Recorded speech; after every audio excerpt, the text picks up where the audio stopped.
পিকে tutorial hub চ্যানেলের আরেকটি নতুন ভিডিওয়ে আমার সকল প্রিয় দর্শক এবং ভিউয়ার্স বন্ধুদের স্বাগত জানাই। প্রিয় দর্শক, তোমাদের উদ্দেশ্যে আমি প্রথমে জানিয়ে রাখি, তোমরা আমার আজকের এই ভিডিওটি শুরু থেকে শেষ পর্যন্ত সম্পূর্ণ অংশটুকু দেখবে এবং এই ভিডিওটি তোমাদের কেমন লাগলো তা কমেন্টের মাধ্যমে জানাবে।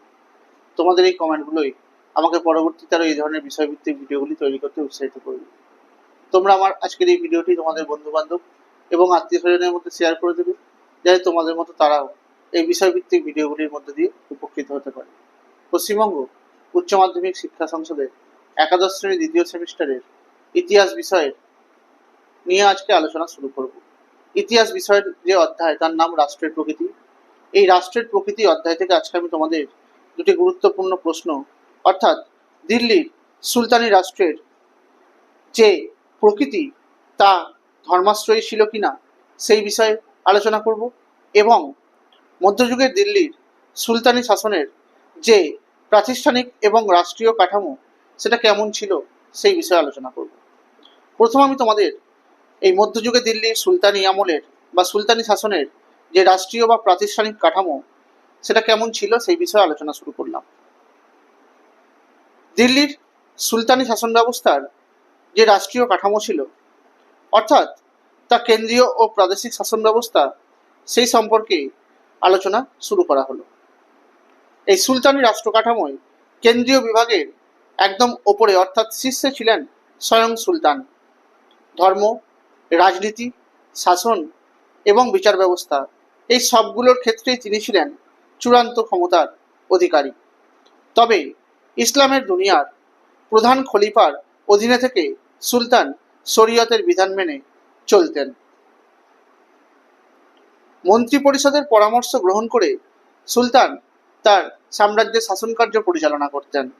সুলতানি আমলের কেন্দ্রীয় শাসন পরিচালিত হতো কতগুলি দপ্তরের মাধ্যমে। সেই দপ্তরগুলি ছিল দিওয়ানি ও ওয়াজিরাত। সুলতানি শাসন কাঠামোয় সুলতানের ঠিক পরেই যার স্থান ছিল তিনি ছিলেন ওয়াজির বা প্রধানমন্ত্রী, আর তার দপ্তরকে বলা হতো দেওয়ানি ওয়াজিরাত। কেন্দ্রীয় প্রশাসনের বিভিন্ন বিভাগগুলির তত্ত্বাবধানের দায়িত্ব ছিল এই উজিরের ওপর। দ্বিতীয় যে পরিষদটা ছিল তার নাম দিওয়ানি আরজ। এই দিওয়ানি ওয়াজিরাতের পরবর্তী বিভাগটির নাম ছিল দিওয়ানি আরজ। আরজি মমালিক ছিলেন এই বিভাগের প্রধান। এই বিভাগের প্রধান কাজ ছিল সুলতানের সৈন্যবাহিনীর সংগঠন এবং তা পরিচালনা করা। এছাড়াও সৈন্য সংগ্রহ, তাদের বেতন কাঠামো নির্ধারণ করা, যুদ্ধের সময় সেনাদের প্রস্তুত করা, যুদ্ধের পর অর্থ সম্পদকে ভাগ করে দেওয়া, বাহিনীর কুচকাওয়াজ পরিদর্শন এবং দক্ষতা বিচার প্রভৃতি কাজগুলোও এই বিভাগ সম্পাদন করে থাকত। 3 নম্বর যে পরিষদ তার নাম ছিল দিওয়ানি রিসালত। এই দিওয়ানি রিসালত বিভাগটি মূলত ধর্মীয় বিষয় এবং জনকল্যাণমূলক কার্যাবলী পালন করত। তবে এই বিভাগের কার্যকলাপ নিয়ে ঐতিহাসিকদের মধ্যে মতভেদ দেখা গিয়েছিল। 4 নম্বর পরিষদ ছিল দিওয়ানি ইনসা। দিওয়ানি ইনসা বা ডাক বিভাগ ছিল বিভিন্ন সরকারি চিঠিপত্র, দলিল দস্তাবেজের দায়িত্বপ্রাপ্ত একটি বিভাগ। এই বিভাগের প্রধানকে সুলতানের একান্তই বিশ্বাস ভাজন হতে হতো। চিঠিপত্রের মধ্য দিয়ে বিভিন্ন সংবাদের আদান প্রদান করা এবং প্রাদেশিক শাসক ও বিভিন্ন ভারতীয় রাজ্য এবং সরকারি কর্মচারীদের সঙ্গে সুলতানের গোপন যে মত বিনিময় ঘটত সেগুলো সংগঠিত হতো এই দপ্তরের মাধ্যমে। এই বিভাগের প্রধানকে বলা হতো দবির বা দবিরি খাস। 5 নম্বর পরিষদ ছিল কাজী উল কাজাত। কেন্দ্রীয় শাসন কাঠামোয় বিচার বিভাগের প্রধান দায়িত্বপ্রাপ্ত ব্যক্তি অভিহিত হতেন কাজী উল কাজাত নামে। তিনি অধস্তন আদালতের বিচারকদের নিয়োগ এবং দেওয়ানি ও ফৌজদারি আদালতের আপিল বিচারের কাজ সম্পাদনা করতেন। দেওয়ানি বিচার নিষ্পত্তির ক্ষেত্রে কাজী প্রধানত শরিয়ত আইনবিধি মান্য করে চলতেন, আর এই কাজে মুফতি নামক কর্মচারীদেরকেও তিনি নিয়োগ করতেন, যারা আইনের ব্যাখ্যা করে কাজীকে দেওয়ানি বিচার সম্পাদনে সাহায্য করতেন। এই পরিষদের প্রধান কাজী সদর উস সুদুর নামেও পরিচিত ছিলেন। 6 নম্বর পরিষদের নাম ছিল বারিদি মমালিক। গুপ্তচর বিভাগ বা বারিদি মমালিক এর প্রধান কাজ ছিল রাজ্যের খুঁটিনাটি যে সংবাদ, খুঁটিনাটি বিষয়গুলো সংগ্রহ করে সুলতানকে তার সম্পর্কে অবহিত করা। রাজ্যের সব থেকে বিশ্বাসভাজন ব্যক্তিরাই এই পদে নিযুক্ত হতেন। জিয়াউদ্দিন বার্নির রচনা থেকে আরও জানতে পারা গিয়েছিল যে সৎ, দয়ালু এবং নিরপেক্ষ ব্যক্তিদের এই পদ গ্রহণ করতে বাধ্য করা হতো, কারণ মনে করা হতো যে এটি একটি গুরুত্বপূর্ণ জাতীয় কর্তব্য। তবে এই সমস্ত পরিষদগুলো ছাড়াও ছিল ভকিলিদার, যেখানে কাজ ছিল সুলতানের প্রাসাদ এবং রাজকীয় কারখানাগুলির ভারপ্রাপ্ত দায়িত্বপ্রাপ্ত ব্যক্তিদের। আমিরিকোহ কৃষি বিভাগের ভারপ্রাপ্ত ছিল। দিওয়ানি খয়রাত দাতব্য বিভাগের ভারপ্রাপ্ত ছিল। প্রভৃতি কর্মীবৃন্দ সুলতানি শাসনের সঙ্গে যুক্ত ছিলেন। তবে এই সুলতানি সাম্রাজ্যের আয়ের একটি প্রধান উৎসই ছিল রাজস্ব ব্যবস্থা। এ সময় জমিগুলোকে বিভিন্ন ভাগে ভাগ করে নানা ধরনের কর আদায় করা হতো। ইক্তা থেকে কর আদায় করতেন ইক্তাদার, এছাড়াও আমিল, মুকাদ্দম, পাটোয়ারি, চৌধুরী প্রমুখেরাও কর আদায়ের কাজে যুক্ত ছিলেন। ভূমি রাজস্ব খারাজ অর্থাৎ ছাড়াও খামস, খামস শব্দের অর্থ লুণ্ঠিত দ্রব্যের ওপর ধার্য কর। এছাড়াও জিজিয়া অর্থাৎ অমুসলিমদের ওপর ধার্য কর, জাকাত মুসলিমদের ওপর ধার্য কর, ঘড়ি, গৃহকর প্রভৃতি করসমূহ এই সুলতানি যুগে আদায় করা হতো। এই পাটোয়ারিদের কথা বলতে গেলে বলা যায়, পাটোয়ারিদের প্রধান দায়িত্বই ছিল চাষযোগ্য এলাকাগুলির পরিদর্শন করা এবং রাজস্ব নির্ধারণ সংক্রান্ত বিষয়গুলির দেখাশোনা করা। সাধারণভাবে সুলতান গ্রামের প্রশাসনিক ব্যবস্থায় কোনো রকম হস্তক্ষেপ না করে থাকলেও গ্রামীণ প্রজাবর্গ যাতে শান্তিপূর্ণভাবে জীবনযাপন করতে পারে সেই বিষয়ে সুলতান সর্বদা সতর্ক দৃষ্টি রাখতেন। সুলতানি আমলের অর্থাৎ দিল্লির সুলতানি শাসন ব্যবস্থায় সর্বোচ্চ বিচারক ছিলেন খোদ সুলতান। তারপরেই ছিল কাজী উল কাজাত এর স্থান। অধস্তন বিচারকেরা কাজীর পরামর্শ মতো সুলতান কর্তৃক নিযুক্ত হতেন। এছাড়াও কাজী এবং মুফতিরা দেওয়ানি বিচারের দায়িত্বপ্রাপ্ত ছিলেন। সুলতানি যুগের পুলিশি ব্যবস্থা ছিল অত্যন্ত গুরুত্বপূর্ণ। কোতোয়ালরা শান্তি শৃঙ্খলা বজায় রাখার দায়িত্ব পালন করতেন, আর এই কাজে তাদেরকে সাহায্য করত মুহতাসিবরা। সুলতানি যুগের রাজধানীর নিকটবর্তী এলাকা কেন্দ্রের অধীনে থাকলেও দূরবর্তী এলাকাতে প্রাদেশিক শাসন ব্যবস্থা ধীরে ধীরে গড়ে উঠেছিল।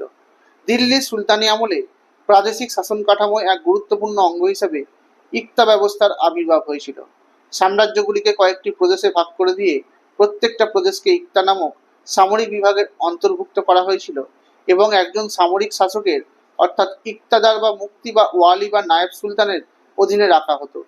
এই সুলতানি শাসনকালে প্রদেশগুলিকে আবার কয়েকটি ছোট ছোট এককে ভাগ করা হয়েছিল। এই ছোট ছোট এককগুলোকে বলা হতো শিখ। এই শিখের প্রধান শাসনকর্তাকে বলা হতো শিখদার। এছাড়াও শিখগুলির মধ্যে আরো ক্ষুদ্র প্রশাসনিক বিভাগ পরিচিত ছিল পরগনা নামে। এই পরগনার কর্মচারীদের বিভিন্ন নাম ছিল, সেগুলো হলো আমিল, মুশারিফ, কানুনগো প্রভৃতি। এছাড়াও শাসন ব্যবস্থার ক্ষুদ্রতম একককে বলা হতো গ্রাম। গ্রামের মুখ্য আধিকারিক পরিচিত ছিলেন গ্রাম প্রধান নামে এবং তাকে সাহায্য করে থাকতেন এই পাটোয়ারিরা বা হিসাব রক্ষকরা। এরপরে যে প্রশ্নটা বলবো সেটা হলো দিল্লি সুলতানি রাষ্ট্রের প্রকৃতি কেমন ছিল, অর্থাৎ দিল্লির সুলতানি শাসন ধর্মাশ্রয়ী ছিল কিনা সেই বিষয়ে কি জানা যায়। দিল্লির সুলতানি শাসকদের যে শাসনকাল অর্থাৎ 1206 থেকে 1526 খ্রিস্টাব্দ, ভারতের রাষ্ট্র ব্যবস্থার স্বরূপ বা প্রকৃতি বিষয়টি ছিল অত্যন্ত গুরুত্বপূর্ণ। প্রধানত সুলতানি রাষ্ট্রের প্রকৃতি বা চরিত্র ধর্মাশ্রয়ী ছিল কিনা সেই নিয়ে তৎকালীন বা সমকালীন এবং আধুনিক ঐতিহাসিকদের মধ্যে বিভিন্ন ধরনের মতের পার্থক্য দেখা যায়। ধর্মাশ্রয়ী রাষ্ট্রের ইংরেজি প্রতিশব্দ ছিল থিওক্রেটিক স্টেট। গ্রিক শব্দ থিওস থেকে উৎপত্তি ঘটেছিল থিওক্রেসির বা দেবতাতন্ত্র শব্দটির। তাহলে থিওক্রেসি শব্দের বাংলা অর্থ হলো দেবতাতন্ত্র। এই থিওসের অর্থ হলো ঈশ্বর, সরাসরি ঈশ্বর কর্তৃক কিংবা তার প্রতিনিধি হিসেবে যাজক শ্রেণী দ্বারা শাসিত রাষ্ট্রই হলো ধর্মাশ্রয়ী বা দেবতাতান্ত্রিক রাষ্ট্র। সুলতানি রাষ্ট্র ধর্মাশ্রয়ী চরিত্র সম্পর্কে বিভিন্ন ঐতিহাসিক বিভিন্ন যুক্তি দিয়েছিলেন। জিয়াউদ্দিন বার্নি তার ফতোয়াই জাহানদারি গ্রন্থে লিখেছিলেন যে ধর্ম এবং রাজনীতি পরস্পরের সহায়ক ছিল। মন্দ জগৎকে কেবল ধর্মীয় পথেই শুদ্ধ করা যায়। সুলতান এমনভাবে তার শাসন কার্য পরিচালনা করবেন যাতে কোনো বিধর্মী কোনো বিষয়ে মুসলমানদের ওপর প্রভুত্ব করতে না পারে। বিশিষ্ট আরব পণ্ডিত ইবন খালদুন তিনি বলেছিলেন, অনুশাসনিক প্রয়োজনে খিলাফতের সৃষ্টি হয়েছিল, তাই প্রতিটি মুসলমান খলিফার প্রতি আনুগত্য প্রদর্শন করবে, এটাই ছিল বাধ্যতামূলক। ভারতের সুলতানি আমলের প্রায় সব শাসকই খলিফাতন্ত্রের প্রতি আনুগত্য প্রদর্শন করেছিলেন। উদাহরণ হিসেবে বলা যায়, সুলতান ইলতুৎমিশ খলিফার প্রতিনিধি হিসেবে স্বীকৃতিপত্র বা মনসুর সংগ্রহ করেছিলেন। গিয়াসউদ্দিন বলবন তার মুদ্রায় খলিফার নাম উৎকীর্ণ করার পাশাপাশি নিজেকে খলিফার সহকারী বলে প্রচার করেছিলেন। সুলতান ফিরোজ শাহ তুগলক নিজে খলিফার নায়েব উপাধি নিয়েছিলেন, খলিফার নামে খুতবা পাঠ করতেন এবং মুদ্রা খোদাই করেছিলেন। খলিফাতন্ত্রের প্রতি এই আনুগত্য এবং মান্যতা সুলতানি রাষ্ট্র ব্যবস্থায় ধর্মকেন্দ্রিকতার প্রমাণ দিয়েছিল। খলিফাতন্ত্রের কথা বলতে গেলে বলা যায়, আনুমানিক 632 খ্রিস্টাব্দে হজরত মোহাম্মদের মৃত্যুর পর একে একে আবু বকর, ওমর, ওসমান এবং আলী এই চারজন মুসলমানদের নেতা নির্বাচন করা হয়েছিল। এদেরকেই বলা হতো খলিফা। খলিফা হলো একটি আরবি শব্দ। এই আরবি শব্দ খলিফার অর্থ হলো উত্তরাধিকারী বা প্রতিনিধি। খলিফা হলেন সমগ্র ইসলামীয় জগতের ধর্মীয় এবং রাজনৈতিক নেতা। শরীয়তের বিধান অনুসারে ইসলামীয় শাসকেরা হলেন খলিফার অনুগত নায়েব মাত্র। আক্ষরিক অর্থে যারা জ্ঞান অর্থাৎ ইলম অর্জন করেন তারাই হলেন আলিম। এদের বহু বচনে বলা হয় উলেমা। এই উলেমারা ছিলেন শরীয়তের ব্যাখ্যাকর্তা। তাদের ব্যাখ্যা অনুযায়ী সুলতানগণ শাসন পরিচালনা করতেন। মুসলিম বুদ্ধিজীবী শ্রেণী উলেমাদের রাজনৈতিক প্রভাব এবং কর্তৃত্ব সুলতানি রাষ্ট্রকে ধর্মাশ্রয়ী করে তুলেছিল। এই প্রসঙ্গে উদাহরণ দিয়ে বলা যায়, সুলতানি শাসনকালে উলেমাদের এক বৃহৎ অংশ সরকারি কাজে হস্তক্ষেপ করতে শুরু করেছিল। এরা ধর্মীয় আইনের ওপর ভিত্তি করে প্রশাসনকে চালিত করতে প্রয়াসী হয়েছিল। সামাজিক ক্ষেত্রেও উলেমাদের বিশেষ প্রভাব দেখা গিয়েছিল। আলাউদ্দিন খলজির আগে পর্যন্ত আগত সুলতানেরা উলেমাদের মতামতকে অগ্রাহ্য করতে ভয় পেত। এছাড়াও রাজকীয় অনুশাসনের ভিত্তি ছিল শরীয়তের ভাষ্য, রাজস্ব আইনের ভিত্তি ছিল ধর্মের বিধান। অমুসলমান হিসেবে হিন্দুরা জিজিয়া কর দিতে বাধ্য ছিলেন, একথা ঐতিহাসিক ঈশ্বরী প্রসাদ উল্লেখ করেছিলেন। এছাড়াও ঐতিহাসিক Mohammad Habib, K M Ashraf, Satishchandra, doctor Mujib, doctor Habibullah, doctor Nizami, doctor Iftikhar Alam Khan, Ishtiaq Hussain Qureshi প্রমুখ স্বনামধন্য ঐতিহাসিকেরা ধর্মাশ্রয়ী রাষ্ট্রের বিপক্ষে মত দিয়েছিলেন। অর্থাৎ তারা কিন্তু এই সুলতানি রাষ্ট্রকে ধর্মাশ্রয়ী বলে মানতে চাননি। পরবর্তী ভিডিওয়ে আমি তোমাদের এই যে সমস্ত ঐতিহাসিকরা সুলতানি রাষ্ট্রকে ধর্মাশ্রয়ী বলে মানতে চাননি তাদের মতামতগুলো নিয়ে আলোচনা শুরু করব। তোমরা আমার আজকের এই ভিডিওটি লাইক করে দেবে, কমেন্ট করবে, শেয়ার করে দেবে। আমার চ্যানেল নতুন দেখে থাকলে চ্যানেলটি সাবস্ক্রাইব করে দেবে, পাশে থাকা বেল আইকনটি প্রেস করে দেবে যাতে তোমরা আমার ভিডিও নোটিফিকেশনগুলো পেতে পারো। তোমরা আমার ফেসবুক পেজে ফলো করে দেবে আর ইনস্টাগ্রামে ফলো করে দেবে। ধন্যবাদ।